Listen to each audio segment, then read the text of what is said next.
நாம எதுக்காகங்க கஷ்டப்படுறோம்? எதுக்காக இவ்வளவு பிரச்சனைகள் நம்மளை சுத்தி? எக்ஸாக்ட்லி, பணம். இந்த பணம் தாங்க எல்லா பிரச்சனைகளுக்கும் காரணம்.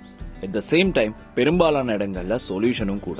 இந்த பணத்துக்கு எவ்வளவு இம்பார்ட்டன்ட் நான் சொல்லி உங்களுக்கு தெரியப்படுத்தணுமா என்ன? ஆனா எதையோ படிக்கிற நாம பணத்தை பத்தி ஸ்கூல்ல இல்லைன்னா காலேஜ்ல படிக்கிறோமா? கிடையாதுல்ல. ஏங்க, லைஃபுக்கு காசு ரொம்ப முக்கியம். அப்ப அதை அடையிறது எப்படின்னு கத்துக்கணும்ல. அதை விடுங்க. பணம்னு வந்துட்டாலே ஒரு வித்தியாசமான அப்ரோச்சஸ் நம்மளை சுத்தி நடக்கிறத ரொம்ப நாளாவே நோட் பண்ணிட்டு இருக்கேங்க. பணம்னா பெணமும் வாய்ப்பிழக்கும்னு சொல்லுவாங்க. அது உண்மைதான்.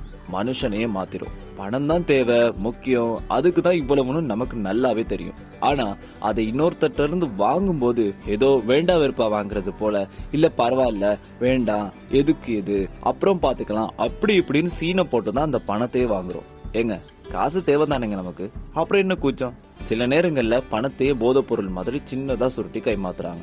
இந்த பணம் இப்படி ஒரு கூச்சத்தை கிரியேட் பண்றதுக்கு காரணம் என்னவா இருக்கும்? சும்மா ஒரு நாள் ரோட்ல நின்று எல்லாரையும் கவனிச்சு பார்த்தா எல்லாரும் பண்ணிட்டு இருக்க ஒவ்வொரு மூமெண்ட்டுக்கும் டார்கெட் பணமா தாங்க இருக்கும். சிலர் பணம்னு ஒரு டாபிக் எடுத்துட்டாலே அது உள்ள வைக்குமாறுன்றத போல பேசுவாங்க. அட ஆமாங்க, பணமா பெருசு அப்படின்னு ஆரம்பிப்பாங்க.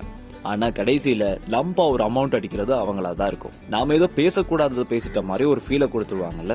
மனுஷன் தான் முக்கியம், மனசு தான் முக்கியம்னு பேசுறவங்க மறைமுகமா சில நேரங்கள்ல காசு பணம் தான் எக்ஸ்பெக்ட் பண்றாங்களோன்னு தோணுதுங்க. பட் நான் எல்லாரையும் சொல்லல. ஏதும் டீல் பேசினா நேரடியா அமௌண்ட் சொல்றது சரியான குறவுங்க.